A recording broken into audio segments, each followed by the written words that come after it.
Hi everyone, my name is Phil and welcome to PhilDoes3D. I'm a multimedia and 3D artist and I stream on Twitch weekdays from 5 PM Pacific time in the US, 12 PM in Australia and 1 AM in the UK. I just want to start by shouting out a thank you to Heather, Joyner and Paul Swoboda for following my Twitch channel last week at the end of the stream. Thank you guys very much. I really do appreciate it when you follow me on Twitch. Hope you guys had a good weekend. And good evening, Sniper Echo. It's always good to see you in chat. Hope you're well. So, what were we doing? That's right.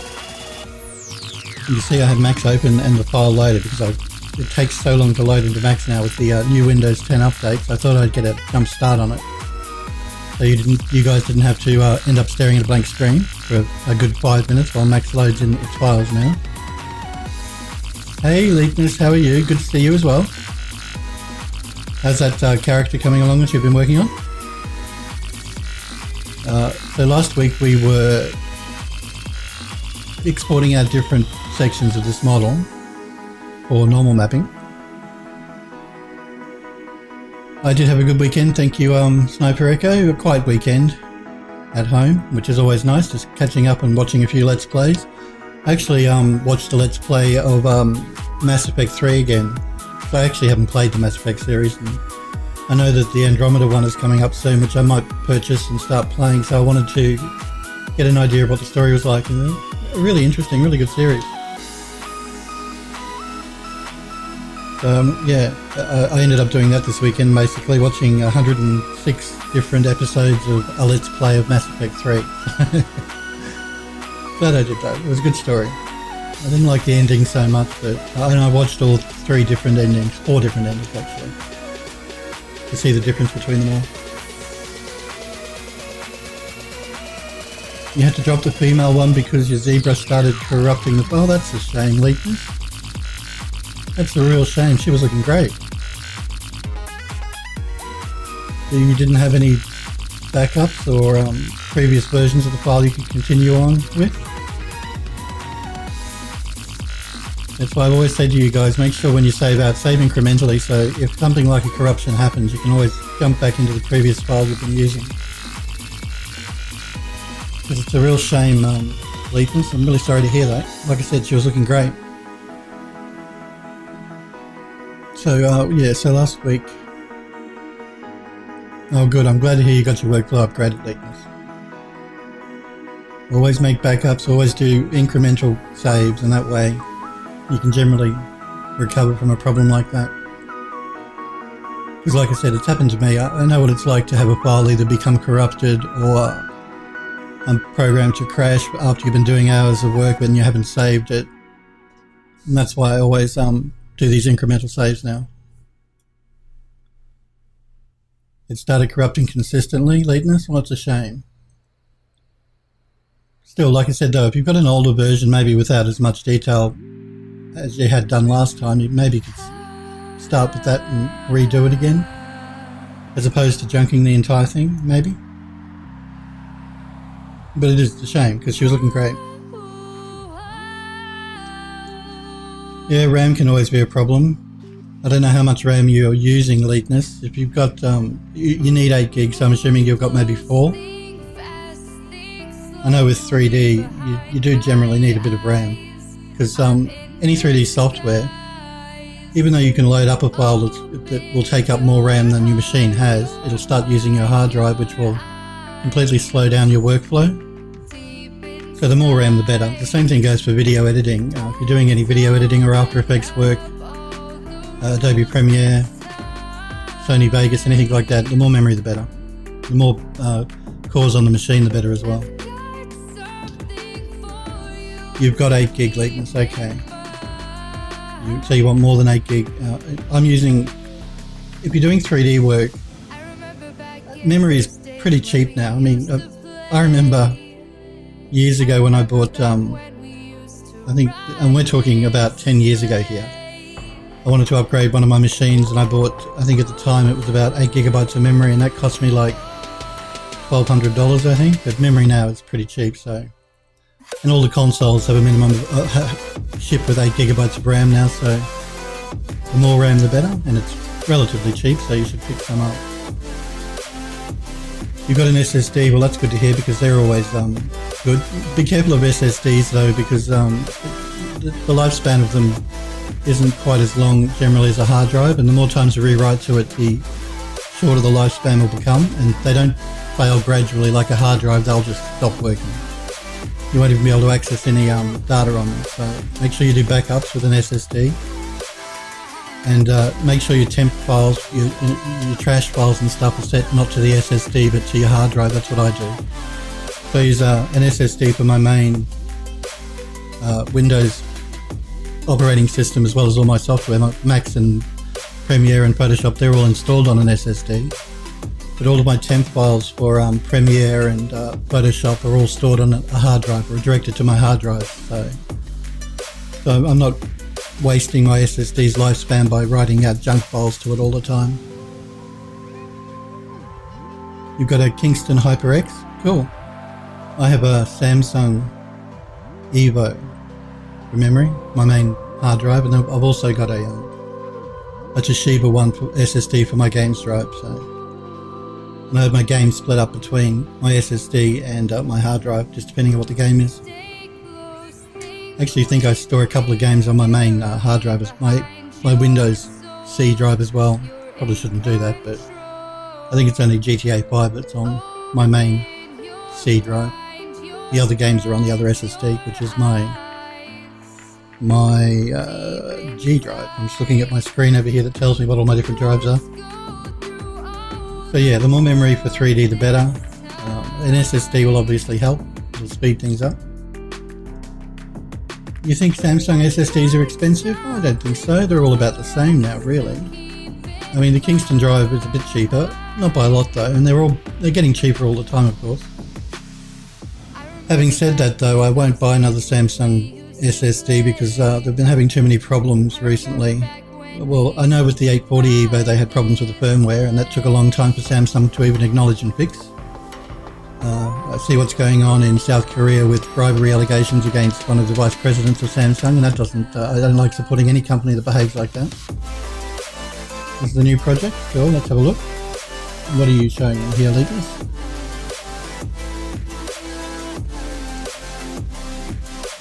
Let's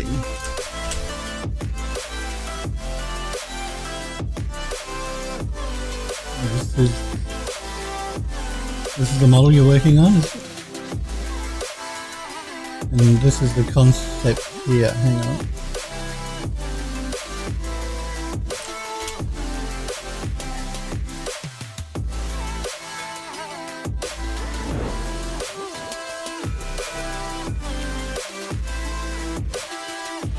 Okay, so this is the concept art, which is very nice concept art, by the way, whoever did it, again. Whoever this person here is, they're doing very nice work. And your model is, as usual, spot on. You copy concept art really, really well. Do you use this concept art as a background image as you do your modeling? Because I know that the arm position is different, but that's no big deal. Because you do copy the detailing very well. I know you said you've got 2 monitors, so you generally, I'm assuming, have your concept art open on the second screen while you model. But it's looking very nice. Yes, again, nice detail going on. How many polygons is this? I'm just trying to see if I can see it in your screenshot here. Remember. You're eyeballing it? Well, you're doing a very good job for eyeballing it.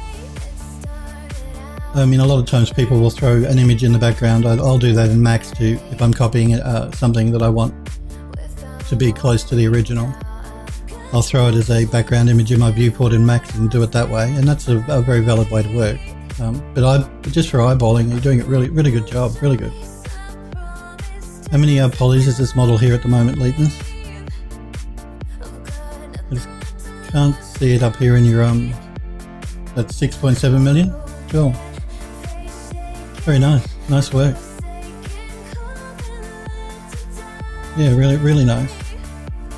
I keep forgetting too that the delay for you is not quite as long as it is for a lot of other people. Even for me, it's like 30-second delay between what happens in the chat and when you hear me reply, guys. So just another reminder that if you ask me something in the chat and I don't reply to you immediately, it's just because there's a 30-second delay generally between when I read it and when I answer you and when you hear me answer you.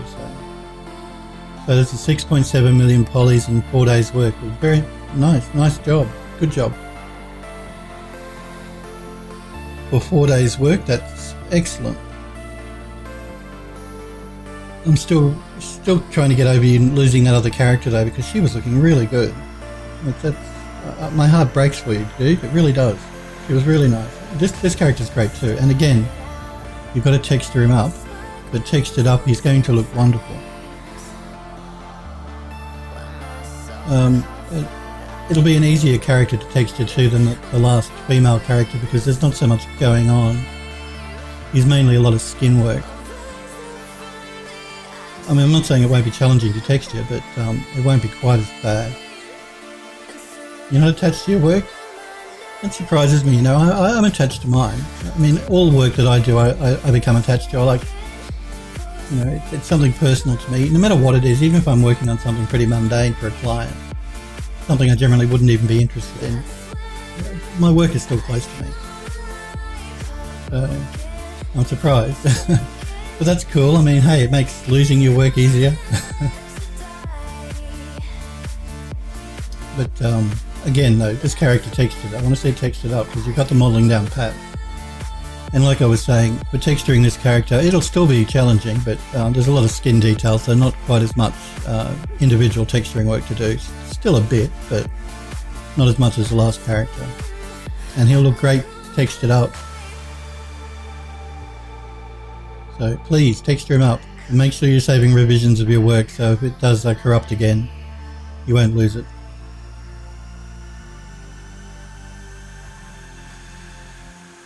Your policy is like that.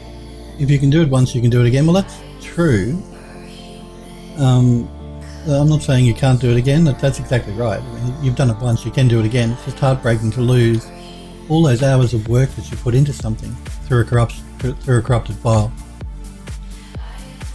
Yeah, so I know you can do it again. It's just heartbreaking to see it destroyed like that because of corruption.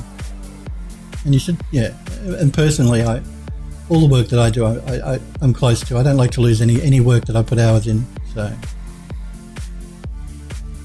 and this is the face. Okay, let's have a look.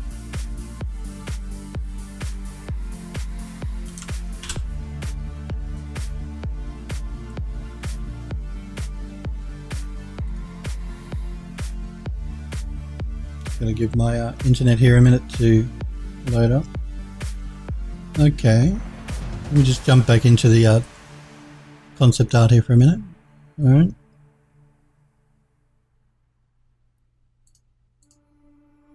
Oh, I see. Yep, very nice. Some nice detailing going around the eyes here and through the top lip here, on top of the bridge of the nose.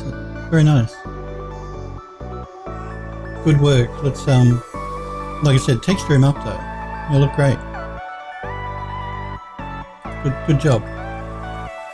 For anyone that's watching the channel and hasn't watched before, if you have any questions for me or anything you don't understand, please feel free to pop into the chat and ask me. I'll do my best to answer if I can.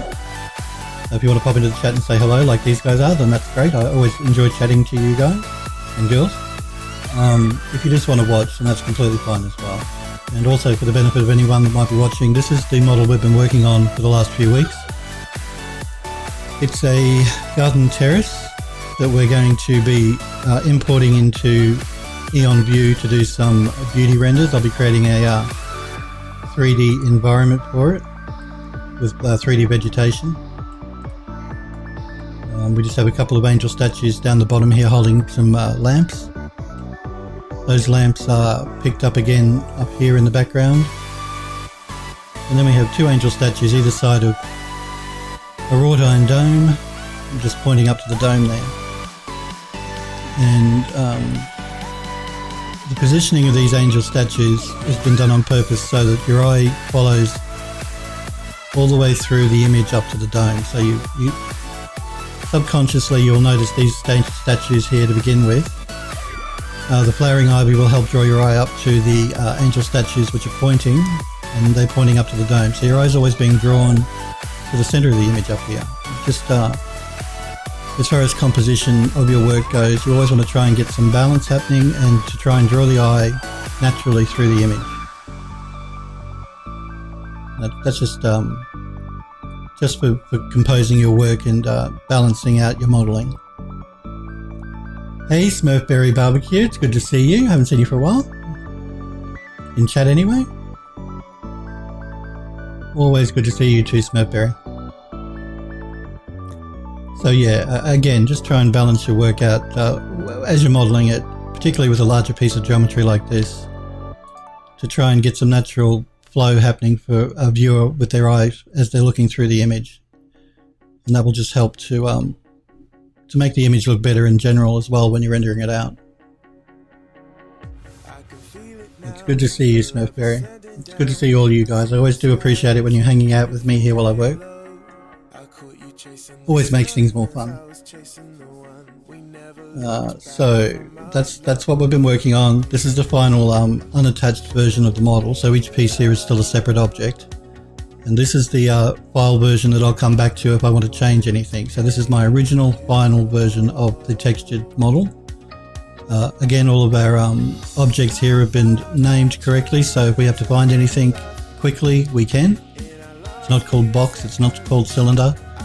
It's again just good housekeeping to make sure that you name all of these separate pieces so that if you have to send the file on to somebody else in another studio perhaps, or to a friend, or it makes life for everyone a lot easier if you keep to good housekeeping. Make sure everything's named correctly so you can find it quickly and easily again. So as I was saying, this is our final unattached version of the file, and I keep the unattached version as my final because it's easier than if I need to come back and change anything at a future date. I will be attaching all of these pieces together though before I export the model to bring it into Eon View to do the 3D environment renders. So we will be saving out one more version of this with everything attached except for these statues and the ivy vines. They'll stay unattached because if anyone purchases the model from one of my stores, I want them to be able to remove the statues if they don't want them, remove the ivy vines if they don't want them, or move the statues if they choose to. So it just gives people more options. Or just use the statues on their own in a garden setting or whatever. So it just, again, gives people more options. And that's just from a resale point of view, from me selling this model. I want it's important to remember to give people options if they want to buy it. So that's the reason I won't be attaching those pieces of geometry together. Everything else though will just become one piece of geometry for import into Eon View. And again, that just it'll make it easier for people if they want to select the object and move it around if it's one piece of geometry and not 80 different pieces.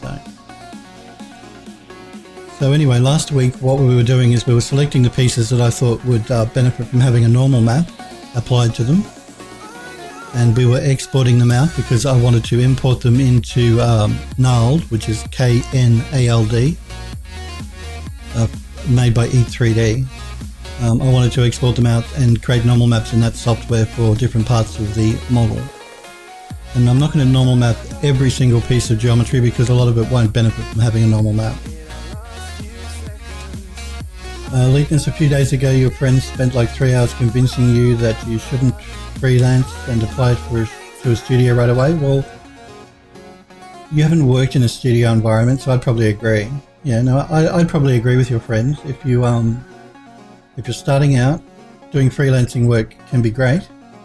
It's more challenging, it's more stressful because you're not getting a regular paycheck. You're getting paid by the work that you do for your clients. And again, if you're just starting out, as you were saying last week, it can be good to, sorry, I'm just checking my thing there. It can be good to get feedback from other people in a studio environment, so you've got that interaction with the rest of the people you work with, which you won't get freelancing because generally you'll be working on your own. So I think they're right. I think at this stage, pardon me, at this stage, lateness, I'd probably suggest to you, because you're still quite young, to go and work in a studio environment if you can. If you can find work that way, it's better initially. And once you've done that for a few years, or even while you're doing that, you can do some freelancing work. There's nothing saying you can't do both. Just depending on your workload at the studio that you're working full-time at, or part-time at. Again, you don't even have to work full-time for a studio. A lot of them will take you on a part-time basis if that's what you prefer.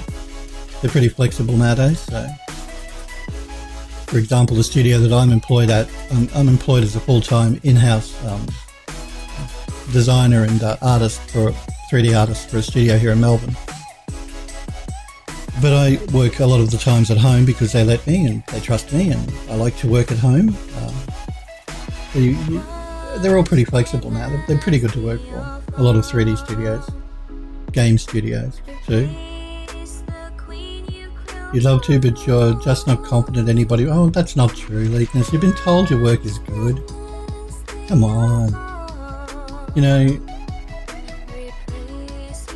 it's never good to be boastful in anything. So you don't want to go walking and strutting around like you're the bee's knees in anything. I'm not suggesting that, but you guys shouldn't put your work down either. I see that way too much, particularly in studios, design studios, particularly from younger people working in them. They just don't think that their work is up to scratch because they see, and the internet has made it worse, of course, because you can surf the world to see the best the world has to offer, and you're always judging your work against what other people are doing. And it's good to do that because it helps you improve your work and you strive for something. You strive to improve yourself. But it can be negative too because you're comparing yourself to people who have been working in the industry for a lot longer than you guys have.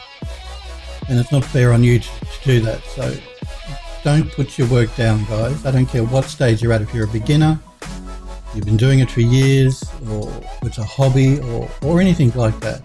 It's always good never to try and don't put your work down. I'm not saying, like I said, strut around like you're the bee's knees and the best person that's ever worked in 3D. I'm not saying that, but I'm just saying don't put your work down.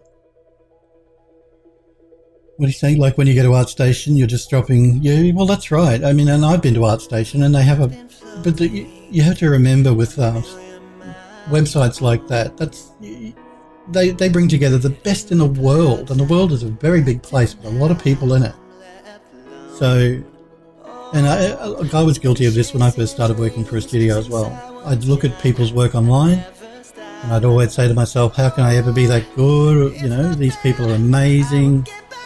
And I'm not saying I'm anywhere near as good as half the people I've seen on ArtStation, because some of the work is just truly jaw-droppingly outstanding. And it's good to look at other people's work because it gives you a perspective on what's going on in the world, even, you know, art styles, design styles, that type of thing, because that's always changing as well. And something to strive towards as well. So you look at other people that are at the top of their game, and it helps motivate you to get better as well. But don't compare your work all the time to these people on ArtStation or whose work you find online, because, like I said, everybody's different. Everybody's level of expertise in software is different as well, and you'll get better at using 3D software the more you do it. As Leetness knows, I mean, the more you do something, the better you get at it. So don't ever think that, because you're not at the top of your game right away, that it's a waste of time, because it's not, and you will get better. You know, it just comes with experience and time. And while it's good to look at these people on ArtStation and strive to do work like they do, don't beat yourself up by comparing your work to theirs. You're confident. What are you saying here, Leetness? Well, I'm confident I can't get to the point when I will be there one day for sure, but not today. You're confident you can't get there. Well, you're already giving up before you've even tried to. Don't be like that. You've listened to anything I've just been telling you. I know that, like I said, I know that you look at people's work online who are at the top of their game and you don't think you're good enough. That's the wrong attitude to have. You can, yes, you mean I can. Oh, well, good. I'm glad you can. Good. Because you will get there. Because your work is good. You had enough people tell you your work is good. Just start doing some texturing work as well, though. I want to see some texturing work. That's cool. I get what you mean now. Okay, that's fine. Big difference between I can't to I can, so I understand now. Okay, I'm glad you say you can, because everybody can. Just a question of practice time. That's all it is. In anything we're doing. These people that are at the top of their game, like I said, have been in the industry for so long, and they've produced so much work. And you can believe when they first started out, their work wasn't anywhere near to the level that it is now that you're seeing on ArtStation. So please, guys, don't get discouraged if you are trying to get into the industry or you're looking at people's work and thinking you're not good enough. That's just not true. Just keep practicing, keep doing it. Watch other guys on Twitch that do 3D work if that's what you want to get into, or do concept art. Watch how they do it. Pick up tips and tricks from them. Watch online tutorials or videos. All of that is great learning. And I mean, even myself, I still watch tutorials. I still watch people working on Twitch, because you can always pick up something, no matter how long you've been doing it. So yeah, anyway, off my soapbox now. I just want to make a point, because like I said, I've seen it through working in studios, that particularly with younger designers and 3D artists, whether they're environment artists, character artists, animators, even though I'm not an animator, because I work in a studio environment, I'm surrounded by animators as well, and they all have that same problem of comparing themselves to the best in the world. Let's remember this, it's the world, guys. So there's a lot of people in the world, and thinking they're not good enough, and that's just not true. And it just comes with experience and time. You'll get better and better. You just got to keep at it. It's like anything, you just got to keep doing it. No, I know it's easier said than done sometimes, particularly if you're not in the industry and want to get into the industry, but have to work in other jobs before you can do that. And I know that's hard. But if you really want it, you'll do it. So I mean, I went from being a chef. I was not in 3D at all. Once I finished, I don't know what you guys in the United States call it. Once I graduated from higher school, they call it high school here, I did an apprenticeship as a chef. After 4 years of doing my apprenticeship, I decided I hated being a chef. And I went back to university to study, which I'm not saying you have to do, because you don't. It just helped me at the time. And I went back to study programming and multimedia and design. While I was doing that, though, I was working part-time for design studios. So you can balance the two. And I had to work part-time because I had to finance myself through college. So, I didn't have parents that could pay for it for me. I had to do it myself. So I was working part-time in a design studio, and then once I left college, I got back into doing design work full-time. I got into programming to begin with, and then back to design. And now I'm back to doing 3D, which I've been doing for more than 10 years now. So it takes time. It will take time. Just keep at it. It's really important to keep at something. You're not going to get instant results in anything. Nothing worthwhile anyway. Just keep practicing. Keep at it. That's the only advice I can really give you guys. And like I said, Leetness, your work is great. Start doing some texturing so we can see some nice textured models of these wonderful details that you're creating in your 3D modeling. And make sure you're saving revisions, so if you do have any corruption, that you can always save the work. I know you say it doesn't matter to you, but you've devoted hours of work into creating a model. You don't want to waste those hours of work. And if you're working for a studio and that happens, they're not going to say to you, oh, well, that's too bad, Leetness. Okay. Start again. They're not going to be happy. Generally, you have versioning software in a studio, so they control all of that behind the scenes. At the end of each day, you'd submit your work to the server, and it would save it out. So they'd have a backup. But yeah. Autosave is life. That's what Smurfberry says, and that's very true. Although you guys know I turn autosave off on my software because I don't like it slowing my workflow down when I'm working. Generally, if I'm working on a model and the autosave kicks in, it freezes my mouse cursor for anywhere from a few seconds to a few minutes to 5 minutes now that Max's saving is taking so long. So I turn it off, but it is handy to have on. I'm not saying you should turn it off, I'm just saying I do. But then I make a point of regularly saving out my work. Yeah, well, yeah, no, see, I understand what you mean. Like that's why I turned it off as well, because I don't like those 2-minute delays every time it saves out in a program. And the bigger the model you're working on, the longer it will take, and the more interrupting it'll be to your workflow. I'm not suggesting though that people turn it off necessarily, because it can be a lifesaver.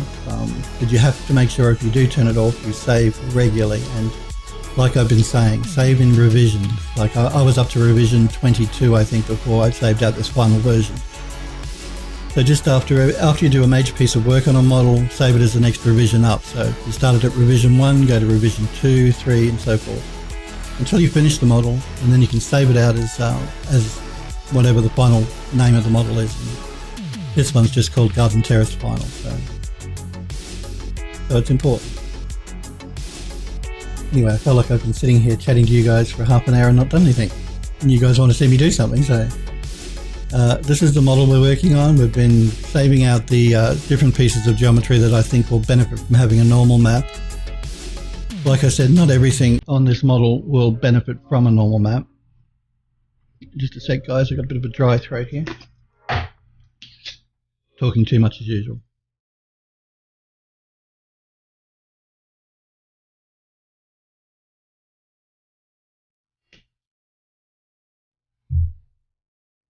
Yeah, so not everything will benefit from a normal map. So I've chosen pieces of geometry I think would benefit. We've saved them out. Now, if you remember last week, I was saving them out as OBJ files. I've since changed that slightly, in that I have saved them out now as FBXs. Where are we here?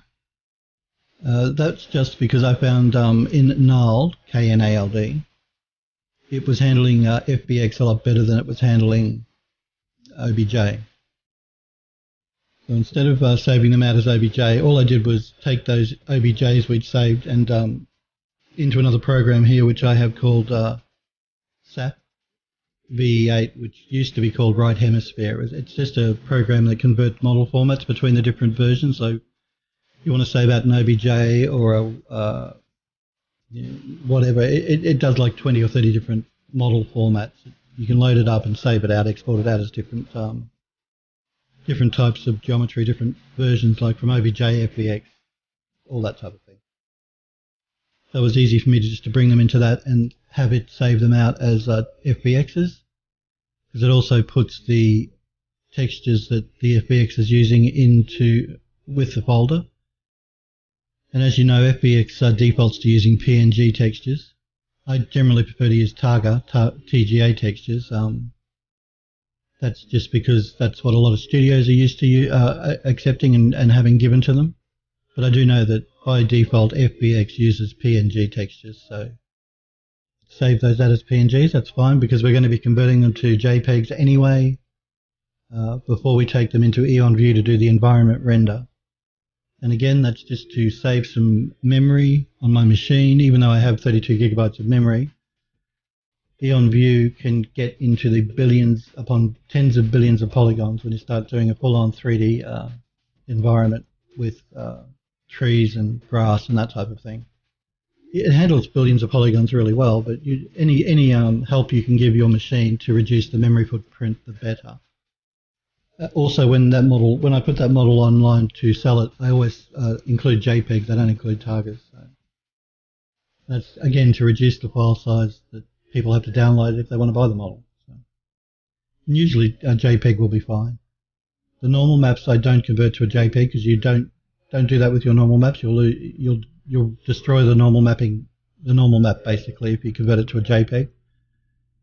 I keep those as Targa. So everything else JPEG, but normal maps stay as Targa. Just I'm making that clear. Don't convert your normal maps into JPEG files, because it ruins them, destroys them, makes them useless. All the good information in it that is a normal map will be destroyed if you're saving it as a JPEG, so don't do it. You can save them as a DDS, which is a format specific to normal maps, if you prefer. Just don't save them as JPEG, that's all. So I'm going to be keeping the normal maps as Targa files. I'm going to be converting the texture files here into JPEG files. Just keeping them as PNG because that's what the program defaults to with FBX. And yeah, so that's the plan of action. So, and I've just put each one in its own unique folder, and that just makes it easier for me when I'm creating the normal maps to find the right texture for the right model. So I just thought I'd explain that to you guys that were watching last week and saw me exporting them out as OBJ. I did export them as OBJ. I generally prefer to work with OBJ because it's used by a lot more software than FBX is accepted by. I just felt that with nulled, it was not working with OBJs quite the way I expected it to. It wasn't working. The texture UV mapping was being messed up, so that could be a problem with Max and its OBJ exporting, but I've not had a problem with any other import of an OBJ from Max, so I'm assuming at this stage it's a problem with null. But it accepts FBX without a problem, so no issues there. So if you are using nulled, K-N-A-L-D, here, to do your normal mapping, my advice is to save your models out as FBX. So anyway, let's start working with these normal maps. So I'm going to load up a color map. We'll start at the beginning here. Banister curved, outer painted. Now we created 4 versions of these of this color texture because we have so many of those banisters that run around the outside of the model. So we're going to have to create normal maps for each of those 4 versions. I'm going to load up the mesh that matches that texture. And I like to work this way just because it makes it easier for me to see what the normal map is going to look like on the actual object. By all means, you can work with a cylinder, you can work with a cube, you don't have to work with the geometry. I just find that if you're creating normal maps for specific pieces of geometry, if you can load the geometry in and see it actually applied, it's always better than trying to second guess what it might look like from a cube or from a cylinder. So this is our curved piece of banister, and this is the first of our normal maps. This is way too high, as you can see here. You don't want quite so heavy. I think it's too heavy, and this is just its default value. So we jump down to our color to normals here, which is, you know, we loaded a color map and it's creating the normal map based on our color map. We're going to start playing with the intensity sliders a bit. Now, I don't want extra large detail. If you sort of like look at the model as I do this, as opposed to looking at the normal map itself, you probably get a better idea of what it's doing. So the extra large detail is just anything that's extra large, I guess, in the model. And you see here, it's not really having much of a benefit to this model here. It may in some other models, but not this one. Lina says, I wonder how hard it's going to be to find a studio that will accept you. Well, I don't know where you are. I think you said you were in what kind of hourly rate? Well, unless you're working for the studio on a part-time basis, you won't be an hourly rate. You'll get a set salary. That's the way it works in this country anyway.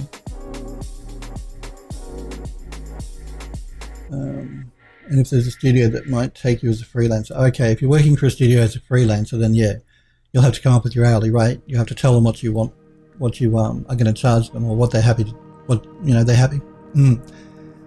they're happy to pay. If you're working for a studio full-time, of course, you'll get a set wage. If you're working part-time, well, then again, it's going to be more or less a set wage. If you're working as a freelancer, then yeah, they will ask you what your hourly rate is. You can't go to a local studio, Linus? Why is that? Is that because of where you live? Because there are no local studios? Maybe, I'm assuming. And you want to work remotely. I'm assuming that's maybe why you say you want to do freelance work. Which is an option for you guys, actually, that do want to get into 3D. I know I had a guy from Turkey the other day, or a few weeks ago, saying that there are no design studios where he lives, so he can't get into. I think he wanted to do game development from memory. I could be wrong, but I think he did. Doing freelance work is a viable option, although a lot of game studios don't take on freelancers. They tend to prefer people working in-house.